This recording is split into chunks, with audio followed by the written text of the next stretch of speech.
All right. Okay. Well, clearly you can do a lot more stuff with a microscope than just looking at embryonic slide sections. Using these techniques of immunofluorescence and hybridization, it can allow you to detect the presence of and the localization, and to some extent even the amount of a particular protein or a particular RNA, or even a particular DNA strand. Okay, and that brings us to another set of techniques, which also uses either antibodies or this hybridization. The idea of separating strands of nucleic acid and adding a complementary, in other words, opposite sequence of some kind of labeled short piece, a probe in other words. And those techniques involve the use of electrophoresis. Okay, so let's take a look at this.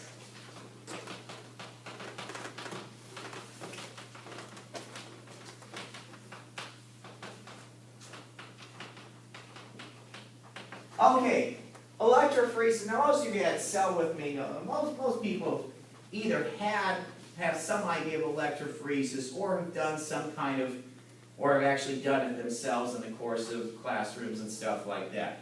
Basic idea behind electrophoresis is you're running an electric current through some kind of buffer-filled support that we call a gel because it looks like a piece of dense jello. Usually it's a thin little slab, you know, maybe 1 millimeter thick and about this big or so. And proteins or other molecules will separate out that way. Okay, so let's suppose we have a gel here.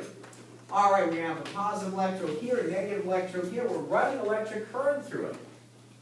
Now, the gel at a microscopic level is a bunch of filaments of polysaccharides, plastic, that's acrylamide or what have you. And the pores, the spaces between these different strands, are about the size of the molecules that you're trying to separate. So what happens when you run a current through the gel, let's suppose we take nucleic acids, DNA and RNA. Okay, oops, let me change the polarity here, sorry about that. Okay, plus is down here. Okay, if you throw nucleic acids on a gel, what's going to happen? Well, when you turn the current on, nucleic acids have an even negative charge because every nucleotide has a phosphate ion on it. So, because the whole molecule is negatively charged, it's going to move towards the positive electrode. Now you get the separation because a large nucleic acid is going to get tangled up in the pores of that gel, and it can't move very fast. It's like you trying to run through a thick bramble bush, you know. You can run out in the open a lot faster than you can try to run through a thicket of brambles, right? It's a lot less painful, too. Now, on the other hand, so the large ones, don't move very far. Now, medium-sized ones will move further. They will still get tangled up, but not as badly, so they move faster. So here's a medium-sized nucleic acid. And then the smallest ones move the fastest. It'd be like you get really slowed down going through a thicket of bramble bushes, but a mouse is going to get through a lot easier than you can. Because it's a lot smaller. It can go into the brambles real easily, and you can't. It's the same principle. So you separate nucleic acids by size. And of course, that DNA fingerprinting technique that's so often used in forensics and finding out who daddy is and finding out that a former president did indeed know that woman and quite well. That type of stuff. Okay, it gets used quite a bit. Okay, now that's what nucleic acids. Proteins, you have to do a few other tricks to them. Because proteins have various charges, depending on how many positive or negatively charged amino acids they have. So some proteins have an overall positive charge, they move one way. Some have an overall negative charge, they move a different way. Proteins also have shapes.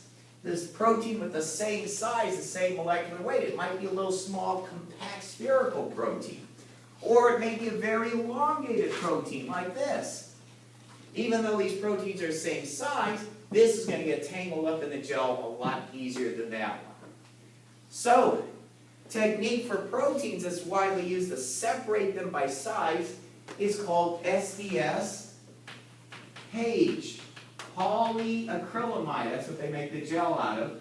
Gel electrophoresis. The idea behind this, folks, and this is widely used for proteins, the idea behind this is we're going to treat the proteins and get them to behave like nucleic acids. In other words, we have to give the proteins a uniform negative charge that is far greater than whatever intrinsic charges that protein has. Second thing, we have to get rid of these differences in shape between the proteins. Now, does anybody remember what we call the thing where we take a protein and completely disrupt its structure until it's just a floppy chain of amino acids instead of folded up into a ball or a cigar or whatever?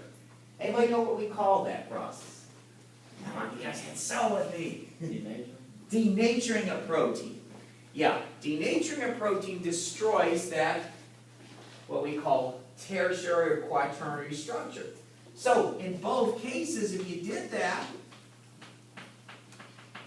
you would find that the two proteins are floppy chains of amino acids of the same size, even though their shapes are very different. So that's one thing you got to do. Second thing, you got to give everything a nice uniform negative charge. And that's what this does.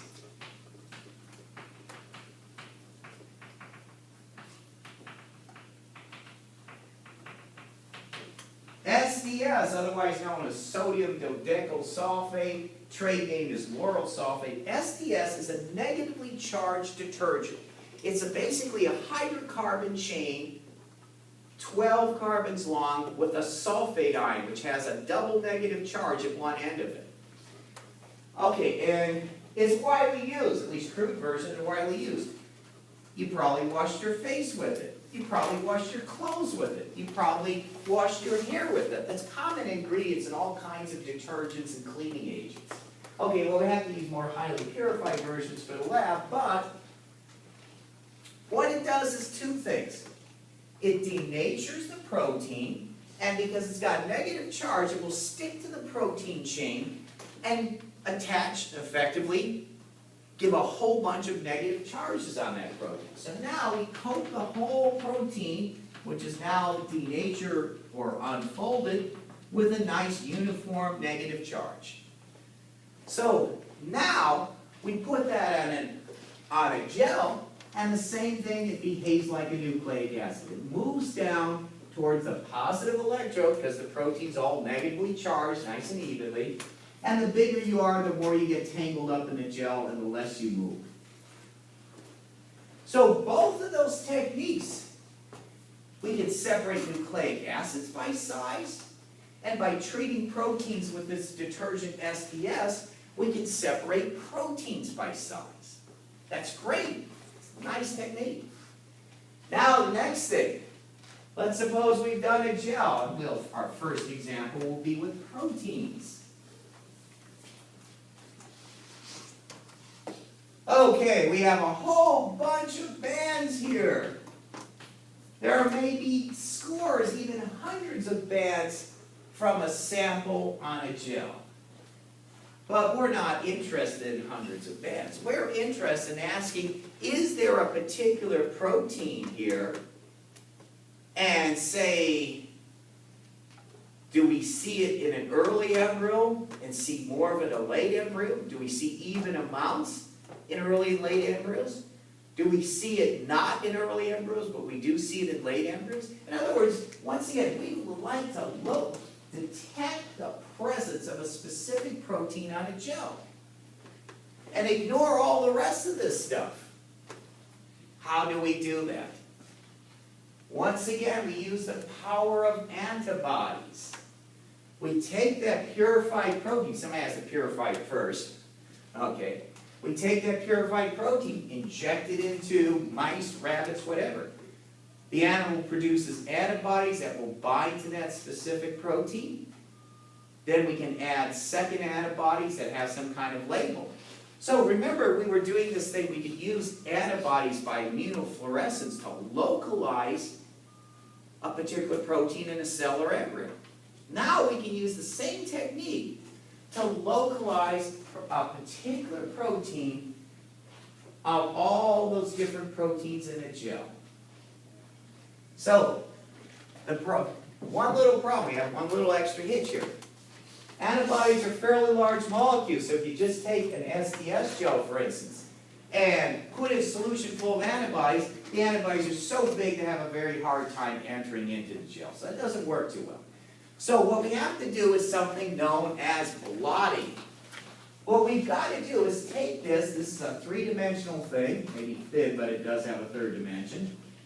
We have to get the proteins out of the gel and put them in exactly the same pattern onto a flat surface. So they're all piled up on the surface and not inside whatever we're dealing with. And that's the technique known as blotting. What you do, make a thick gel here. This is a sort of side view here.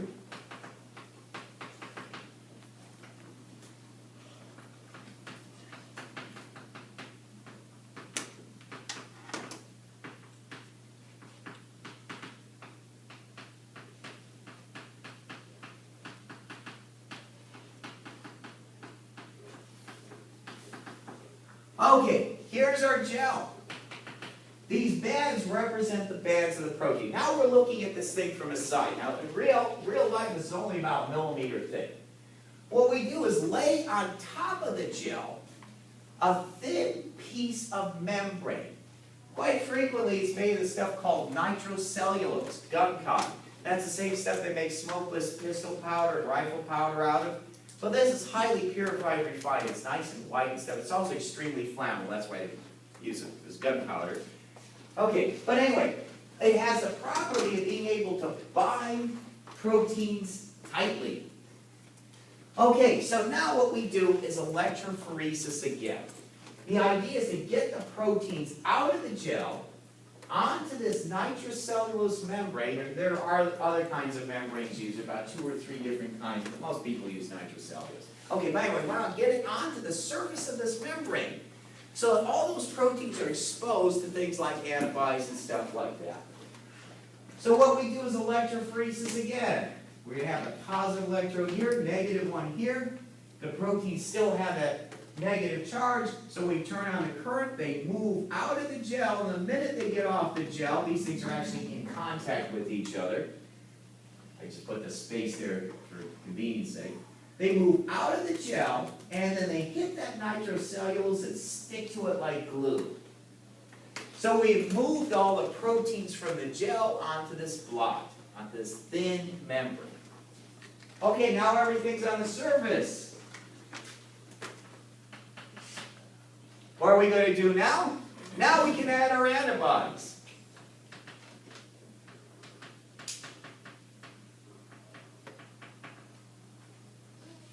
Okay, the antibodies will track down, I'm going to put in kind of dotted lines, a pattern of proteins. Okay, the antibodies will track down and stick to our protein of interest. So I kind of put little squiggly lines here representing that protein of interest.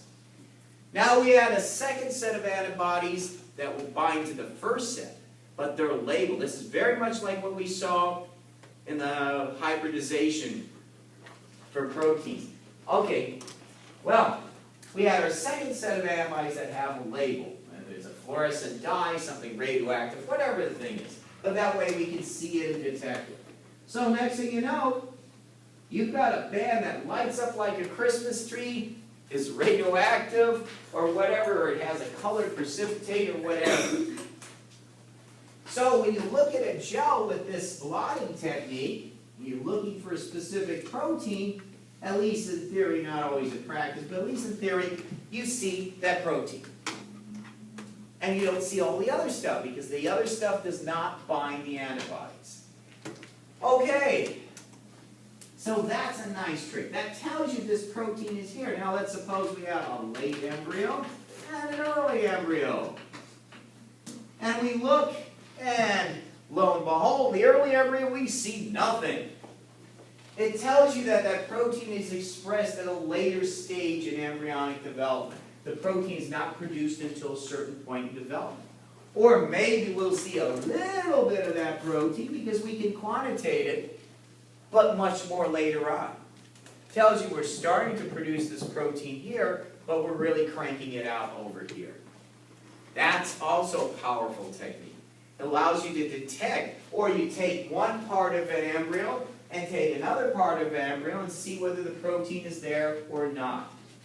So that's another powerful technique for detecting and quantitating a particular protein in a cell extract, a tissue extract, or what have you. Of course, it doesn't tell you the location, it just tells you it's there and how much is there. Okay, well, and this is often called an immunoblot or a Western blot. Two terms are interchangeable, but the idea behind these techniques is localize and quantitate a specific protein that was separated out by electrophoresis.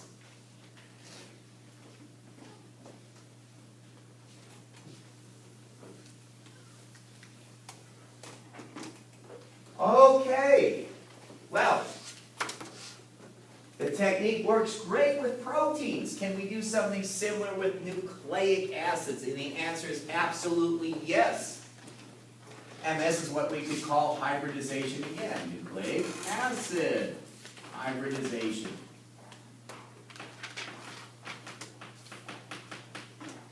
Once again, the technique is kind of what we described before with the in situ hybridization. We take gene of interest, send the sequence that we want to some company, and they will provide you with labeled probes. It's not make labeled probes, it's buy them from somebody that specializes in this.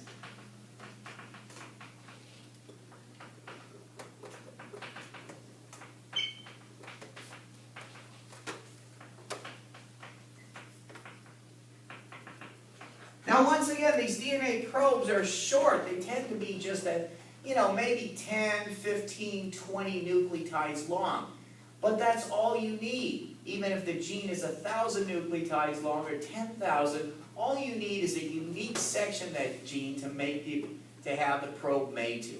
And as long as that sequence of DNA or RNA is unique to that, then your probe will stick to that and that only. So, once again, you do the blotting. You run the nucleic acids on gels. You do the blotting technique, transferring it to some kind of membrane, and now you add the probe.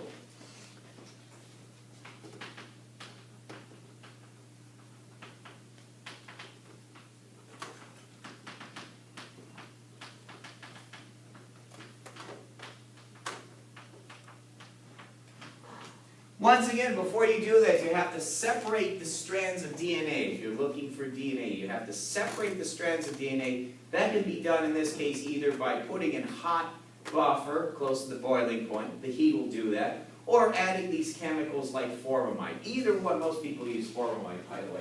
But anyway, either one of these things, you separate out the strands of DNA, you add the probes, then you remove the chemical.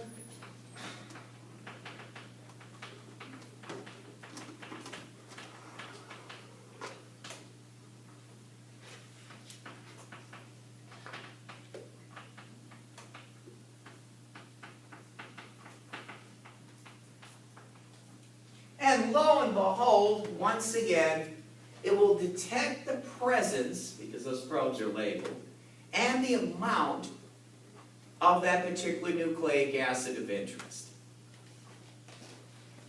And you can do that to detect either RNAs or DNAs.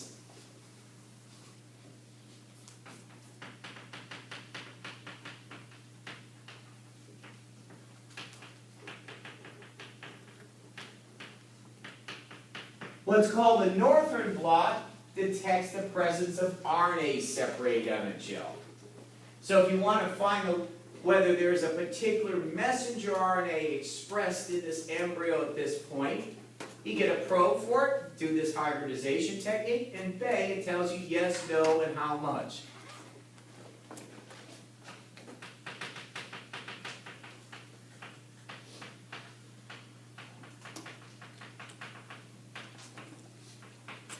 And quite similar is you can use that technique to detect a DNA sequence. We call those southern blots. And what's the use of that? I'll give you an example here. Used to be, I guess they don't do this. Did they play around with real live fruit flies and genetics? Okay. Excuse me? They are going to do it. Okay, yeah. It used to be, yeah, I know they're switching away from that and doing kind of like online experiments or something. But it used to be people would grow up these fruit flies in culture and stuff. Of course, they'd escape and get all over the department. But, you know, fruit flies were widely used to study classical genetics and stuff. And one thing they found was a weird mutation in fruit flies where the fruit fly was perfectly normal except for one thing. It lacked eyes entirely. No eyes at all. So not surprising, they called that unknown gene responsible for it the eyeless gene. Using molecular biology techniques, they located the eyeless gene and sequenced it. Okay, so now we have this gene that seems to be absolutely essential for eye formation in fruit flies. Great. That gene's not there or isn't working properly, eyes simply do not form. And instead you get the skin and cuticle forming that you would in other areas. Now you ask yourself a question. Is that just something unique to fruit flies? Or do vertebrates? Or do we have the equivalent of an eyeless gene? So what you do, you isolate that gene, make DNA probes that will stick to the eyeless gene sequence, or part of it.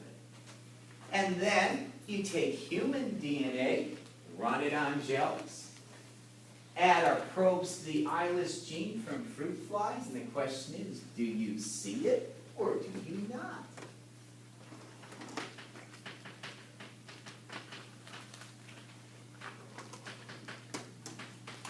And sure enough, the probes stick quite well to human DNA, telling you that the human genome has something that is similar, possibly even identical to the eyeless gene. And later on, it was identified sequence called the PAX6 gene instead of the eyeless gene. But it too is critical in formation of eyes. So here, this tells us something really neat here.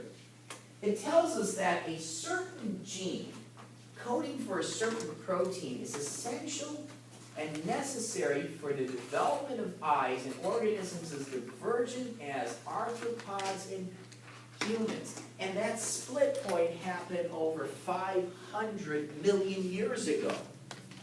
So even though the original early animals that existed, say, 650, maybe even 700 million years ago, started to diverge, one line leading toward echinoderms and chordates, and ultimately to us, another line leading to the arthropods, we share many similar genes in common. Some of the basic developmental genes are quite similar between fruit flies and ourselves. So that's a neat kind of thing. You identify a gene in some kind of organism, be it a roundworm, a fruit fly, a mouse, a frog, whatever the case is, and it has some kind of important developmental function. Next thing you want to do is start doing southern blots, see if we have an equivalent of that gene in our own genome. And many times the answer indeed is yes. So this blotting technique is also very, very powerful. Okay, questions on that? Like I say, the more details, it's a whirlwind. All right. Sorry about that.